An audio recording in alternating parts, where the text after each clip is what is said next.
নমস্কার সবাইকে, আবার একটা শাড়ির ভিডিও নিয়ে এলাম। এই শাড়িটা যাবে মটকা সিল্ক।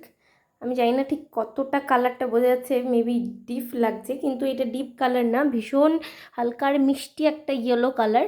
এটা যাবে শাড়িটার আঁচলের পোর্শন, আর এটা যাচ্ছে পুরো বডি। আঁচলটা দেখুন এরকম টাইপের একটা দাগ দাগ টাইপের থাকবে কাজ করা, আর এটা যাবে পুরো বডিটা, আর এটা যাবে ব্লাউজের পিস। এই যে এটা যাচ্ছে ব্লাউজের পিস। শাড়িটার দাম পড়বে 650 টাকা। শাড়িটার প্রাইস যাচ্ছে 650 টাকা। আচ্ছা, কি কি কালার আছে আপনাদের একবার দেখিয়ে দিই।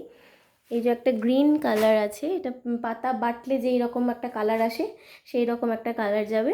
এটা যাবে একটা ময়ূরকণ্ঠী কালার, আর যাবে এই যে একটা রেড কালার, এই যে একটা গ্রিন কালার, একটা যাবে আপনার প্যারোট গ্রিন কালার, আর যাবে একটা মিষ্টি মিষ্টি একটা পিঙ্ক কালার। যদি কারো ভালো লাগে অবশ্যই মেসেজ করবেন, আমি নিচে নাম্বার দিয়ে দেবো।